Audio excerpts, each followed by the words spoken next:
አለይኩም ወራህመቱላሂ ወበረካቱ። የተወደዳችሁ እንዴት ቆያችሁን? የሚያዝያ 20 2017 ዓመተ ልደት ሚንበር ኸበር ጀመረ። የዕለቱ ሚንበር ኸበር እየመራው ፋይዛ መሐመድ ከናንተ ከተመልካቾች ጋር ቆያለሁ። እስከ ፍጻሜው አብራችሁን እንድትዘልቁ በአክብሮት እየጋበዝኩ ለዕለቱ ከያዝናቸው ጉዳዮች መካከል አበይቱን አስቀድማለሁ። የመጀመሪያዎቹ ሁጃጅ ሳውዲ አረቢያ ለመግባት በዛሬው ዕለት ከደቡብ አፍሪካ መነሳታቸውን ሀገሪቱ አስታወቀች። በፈረንሳይ መስጊድ ውስጥ በ24 ዓመት ወጣት ላይ በስለት የተፈጸመ ግድያ ቁጣ ቀሰቀሰ። የቱርክ የውጭ ጉዳይ ሚኒስትር በጋዛ የተኩስ አቁም ጥረቶችን ለመወያየት በሳምንት ውስጥ ለሁለተኛ ጊዜ ከሐማስ ልዑካን ጋር ተወያዩ። የሚሉት የሚንበር ኸበር አበይቱ ጉዳዮች ናቸው። አብራችሁን እንድትቆዩ በድጋሚ እየጋበዝን ሙስሊሞችን ወደ ተመለከተ ወደ ቀዳሚው ኸበር አልፋለሁ። በፈረንሳይ መስጊድ ውስጥ በ24 ዓመት ወጣት ላይ በስለት የተፈጸመ ግድያ ቁጣ ቀሰቀሰ። ፍራንስ 24 እንደዘገበው ግድያው የተፈጸመው ባለፈው ሳምንት ጁማዓ ነው። አህመድ አብዱራህማን ዝርዝር አለው። በፈረንሳይ መስጂድ ውስጥ በ24 ዓመት ወጣት ላይ በስለት የተፈጸመ ግድያ ቁጣ ቀሰቀሰ። በፈረንሳይ ጋር ክልል ሌግራ ኮምቤ መንደር በሚገኘው ሀቲጄ መስጂድ ውስጥ አቡበከር ሲሴ የተባለ የ24 ዓመት ወጣት ላይ የተፈጸመው ግድያ በሀገሪቱ ቁጣ ቀስቅሷል። ፍራንስ 24 እንደዘገበው ግድያው የተፈጸመው ባለፈው ሳምንት ጁማዓ ነው።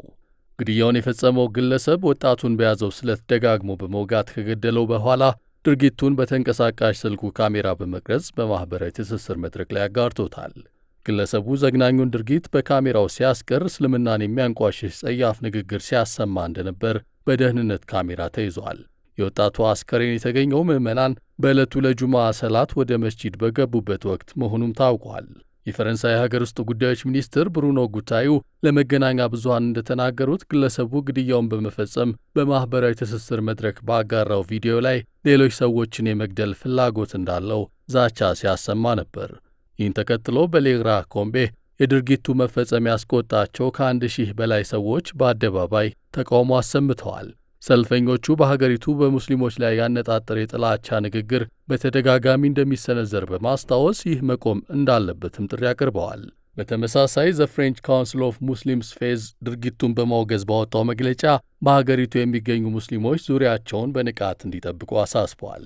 የሀገሪቱ ፕሬዝዳንት ኢማኑኤል ማክሮን ዘግየት ብለው በኤክስ ገጽ ባሰፈሩት ድርጊቱን የሚኮንን ጽሑፍ ፈረንሳይ ለዘረኝነትና ጥላቻ ስፍራ የላትም ብለዋል።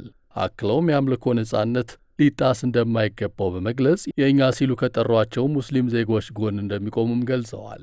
ገዳዩ ካመለጠ በኋላ በቁጥጥር ስር ለመዋል የሚደረገውን ምርመራ ሲመሩ የቆዩት አብዱልከሪም ግሪኒ ኦሊቨር ኤ እንደሚባል የገለጹት ተጠርጣሪ ለድርጊቱ መነሻ የሆነው በአእምሮ ያዳበረው በእስልምና ላይ ያለው ጥላቻ አንደኛው ሊሆን እንደሚችል በመናገር ተጨማሪ ጉዳት ሳያደርስ በቁጥጥር ስር መዋል እንደሚገባም አስገንዝበዋል። ፖሊስ ድርጊቱን የፈጸመው ግለሰብ የቦስኒያ የዘር ግንድ እንዳለውም ገልጿል። ግለሰቡ ግድያውን ከፈጸመ በኋላ ማምለጡ ቢነገርም የፈረንሳይ መገናኛ ብዙሃን ዛሬ ሰኞ ይዘዋቸው በወጡ ዘገባዎች በጣሊያን ሀገር በቁጥጥር ስር ውለዋል። በፈረንሳይ ቁጣ የቀሰቀሰው የግድያ ወንጀል በአልአዝሃር ዩኒቨርሲቲም ተቃውሞ ቀርቦበታል። ተቋሙ እሁድ ባወጣው መግለጫ ድርጊቱ ሽብር መሆኑን በመግለጽ የነጭ የበላይነትን የሚሰብኩ ቡድኖች በአውሮፓና አሜሪካ የሚፈጽሙት ጥቃት አሳሳቢ የሆነ መምጣቱንም ጠቁመዋል። መግለጫው ይህን የሽብር አዝማሚያ ለመከላከልና ሙስሊሞችን ከጥቃት ለመጠበቅ ዓለም አቀፍ የደህንነት ስትራቴጂ መንደፍ አስፈላጊ ነው ብሏል። ፈረንሳይ ከአጠቃላይ ሕዝቡ 9 በመቶ ሙስሊም ነዋሪዎችን ይዛለች። ይሁን እንጂ እንደ አውሮፓውያኑ አቆጣጠር በ2019 በወጣ ሪፖርት ከጠቅላላ ሙስሊም ማኅበረሰቡ ውስጥ 42 በመቶ የሚሆኑት በሃይማኖታችን ምክንያት መገለል ይደርስብናል የሚል እምነት አላቸው። የመጀመሪያዎቹ ሁጃጅ በዛሬው ዕለት ወደ ሳውዲ አረቢያ እንደሚገቡ ተገለጸ። በዘንድሮ የሐጅ ስነ ስርዓት ክንውን ላይ የሚሳተፉ ቀዳሚዎቹ ምዕመናን በዛሬው ዕለት ወደ ሳውዲ አረቢያ እንደሚገቡ ተገልጿል። ለክንውኑ በቀዳሚነት ወደ ሀገሪቱ የሚገቡት የደቡብ አፍሪካ ዜጎች እንደሆኑ ይፋ ተደርጓል። ደቡብ አፍሪካውያኑ ዛሬ ሰኞ ሚያዝያ 20 2017 ዓመተ ልደት ከመግባታቸው አስቀድሞ ምዕመናኑን ለመቀበል ጁማዓ ዕለት አስተባባሪዎችን ያካተተ ልዑክ ወደ ጅዳ ከተማ ተጉዞ እንደነበር የሀገሪቱ ሐጅ የሀጅና ኡምራ ምክር ቤት በኤክስ ገጹ ያጋራው መረጃ ያመለክታል። ከደቡብ አፍሪካ በክንውኑ ላይ የሚሳተፉ ምዕመናን ቁጥር 2500 መሆኑ ተገልጿል። ምዕመናኑ ጅዳ ከተማ በማረፍ ወደ ቅዱሳኑ መዲናና መካ ይጓዛሉ ተብሏል። ዛሬ እኩለ ቀን የደቡብ አፍሪካ ሀጅና ኡምራ ምክር ቤት በኤክስ ገጹ ባወጣው መረጃ 66 ምዕመናን ከጆሃንስበርግ ኦሊቨር ታምቦ አውሮፕላን ማረፊያ ተነስተዋል። በሌላ በኩል ነገ ማክሰኞ ከደቡብ አፍሪካውያኑ በመቀጠል የሶስት ሀገሮች ዜጎች ይከተላሉ ተብሎ ይጠበቃል። እነዚህ ምዕመናን ከፓኪስታን፣ ህንድና ባንግላዴሽ የሚነሱ ይሆናል። ረቡዕ ደግሞ በሀጅ ስነ ስርዓት ላይ በቁጥር በርካታ ምዕመናንን የምታሳትፈው ኢንዶኔዥያ ዜጎቿን ትልካለች ተብሎ እንደሚጠበቅ የሳውዲ አረቢያ ባለስልጣናት ገልጸዋል። ከኢንዶኔዥያ በዘንድሮ ዓመት ለሀጅ የተመዘገቡ ምዕመናን ቁጥር 221 ሺህ ነው። የኢትዮጵያ እስልምና ጉዳዮች ጠቅላይ ምክር ቤት በዘንድሮ የሀጅ ስነ ስርዓት ክንውን ላይ የሚሳተፉ ኢትዮጵያውያን በረራ የሚጀመርበትን ቀን ባለፈው ሰኞ ይፋ ማድረጉ ይታወሳል። በምክር ቤቱ የሀጅና ኡምራ ዘርፍ ይፋ በተደረገው መሰረት የምዕመናን በረራ ግንቦት 6 ተጀምሮ ግንቦት 30 2017 ዓመተ ልደት ይጠናቀቃል። በሀጅ ስነ ስርዓት ላይ ከ1.8 ሚሊዮን በላይ ምዕመናን ተሳታፊ ይሆናሉ ተብሎ እንደሚጠበቅ ቀደም ብሎ የወጡ መረጃዎች ይጠቁማሉ። አሁን ደግሞ ከሀገር ውስጥ ወዳገኘነው ኸበር እንለፍ። ለአውቶሞቲቭ ኢንዱስትሪ ረቂቅ ፖሊሲ ተዘጋጀ። ለአውቶሞቲቭ ኢንዱስትሪው ረቂቅ ፖሊሲ ማዘጋጀቱን ያስታወቀው የትራንስፖርትና ሎጂስቲክ ሚኒስቴር ነው። አዲሱ ረቂቅ ለውይይት የቀረበው ከዚህ በፊት ራሱን የቻለ የአውቶሞቲቭ ኢንዱስትሪ ፖሊሲ ባለመኖሩ መሆኑ ተገልጿል። የትራንስፖርት ሚኒስትሩ ኃላፊዎች ለመገናኛ ብዙሃን እንደተናገሩት ረቂቅ ፖሊሲው የተዘጋጀው የሀገሪቱን ስትራቴጂካዊ ዕቅድ መነሻ በማድረግ ነው። ፖሊሲው የኢትዮጵያ አውቶሞቲቭ ኢንዱስትሪ ምን እንደሚመስል፣ ቀጣይ ዕቅዶችንና ተያያዥ ጉዳዮችን በተመለከተ የሚነሱ ጥያቄዎችን ለመመለስ መዘጋጀቱ ተገልጿል። ፖሊሲው ነዳጅና ኤሌክትሪክ ወይም ታዳሽ ኃይል የሚጠቀሙ ተሽከርካሪዎችን ታሳቢ በማድረግ መዘጋጀቱን፣ ተሽከርካሪዎች ከውጭ እንዴት እንደሚገቡ ተሽከርካሪዎቹ ማሟላት ስለሚኖርባቸው የጥራት ደረጃ፣ የተሽከርካሪ አምራች ኩባንያዎች በሀገር ውስጥ ማምረቻና መገጣጠሚያ እንዲገነቡ ስለሚበረታቱበት ሁኔታ በረቂቅ ፖሊሲ ውስጥ መካተቱንም ኃላፊዎች አስረድተዋል።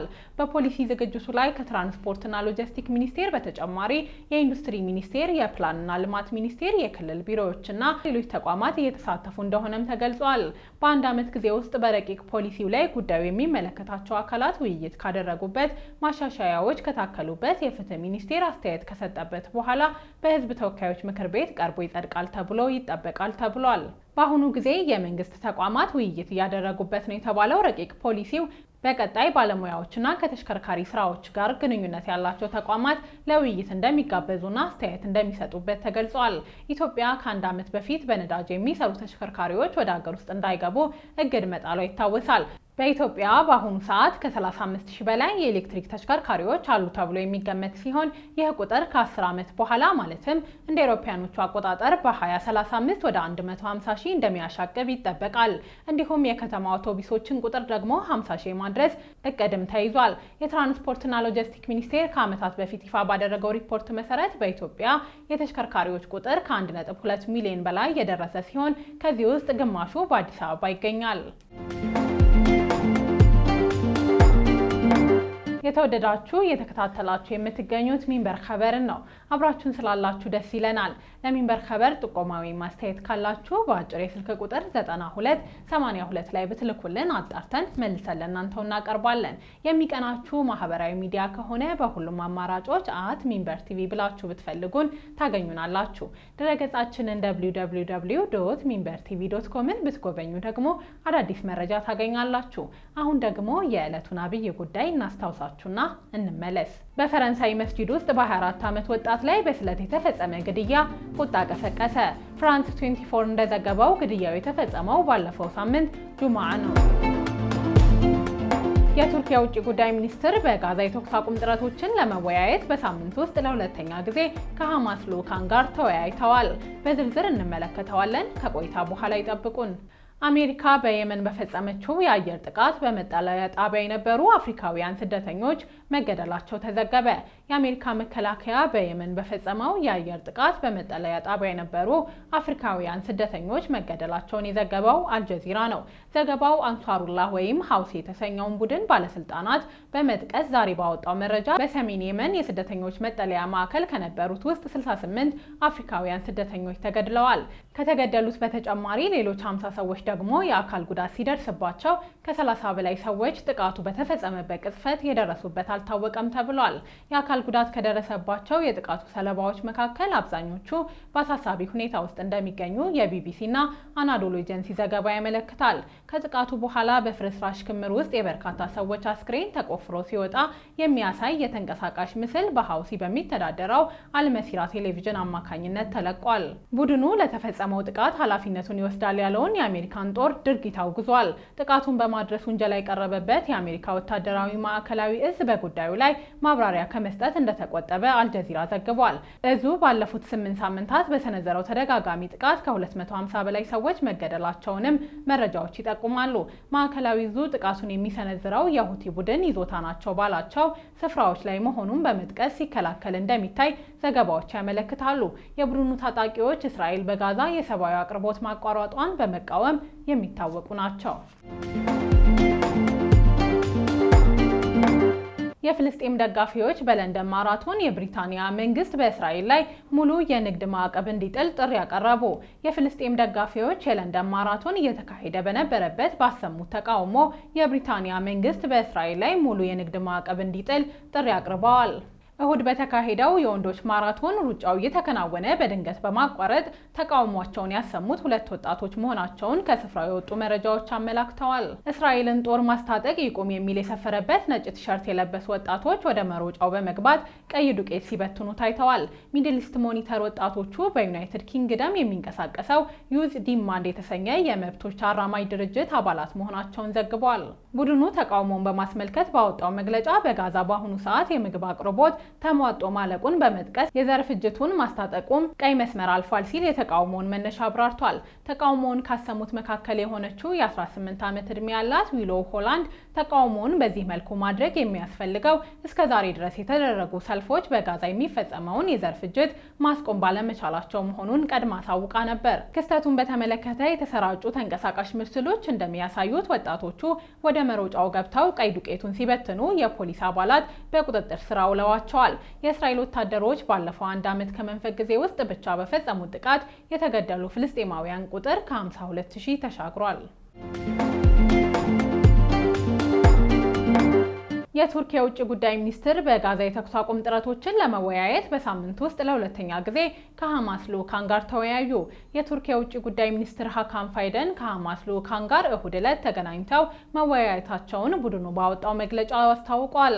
ውይይቱ የተደረገው በፊዳንና በሐማስ የሹራ ምክር ቤት ከፍተኛ አመራር ሙሐመድ ዳርዊሽ መካከል ነው። ይህ በፊዳንና በቡድኑ የሹራ ምክር ቤት አባል ሙሐመድ ዳርዊሽ መካከል የተካሄደው ውይይት በአንድ ሳምንት ውስጥ ለሁለተኛ ጊዜ የተደረገ ስብሰባ ነው። ሁለቱ ባለስልጣናት በተመሳሳይ ከአንድ ሳምንት በፊት ሚያዝያ 12 በቱርክ ዋና ከተማ አንካራ ተገናኝተው መወያየታቸውን አናዶሉ ኤጀንሲ ዘግቧል።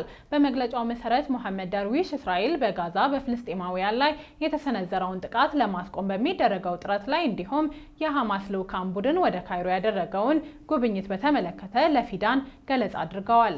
በዚህ ውይይት ላይ ሁለቱ ወገኖች በጋዛ ውስጥ ያለውን አስከፊ የሰብአዊ ሁኔታም አንስተዋል። ይህም የእስራኤል የመከላከያ ሰራዊት ከበባ በመፈጸም ወደ ጋዛ የምግብ እርዳታ እንዳይገባ መከልከሉም ተገልጿል። ሁለቱ ወገኖች በቀጣዩ ዙር በመገናኘት ምክክሩን ለመቀጠል እንዲሁም ጦርነቱን ለማስቆምና ፍልስጤማውያን የእፎይታ ጊዜ እንዲያገኙ ቀጣይ የፖለቲካ እርምጃዎችን ለመውሰድ መስማማታቸውን መግለጫው አመልክቷል። ከቱርክ ጋር በአመራሩ ውይይት ያደረገው ሐማስ በጋዛ ተኩስ አቁም እንዲደረግ ለ5 ዓመታት ተግባራዊ የሚደረግ የስምምነት ሰነድ እያዘጋጀ መሆኑ ባለፈው ሳምንት ተገልጿል። ሆኖም በስምምነት ሰነዱ ላይ መግባባት ላይ ስለመደረሱ የተገለጸ ነገር የለም። ውድ ተመልካቾች ለዛሬ ያዘጋጀነው የሚንበር ኸበር በዚሁ ተጠናቀቀ። ፋይዛ መሐመድ አብሬያችሁ ቆየው። ወሰላሙ አለይኩም ወራህመቱላሂ ወበረካቱ።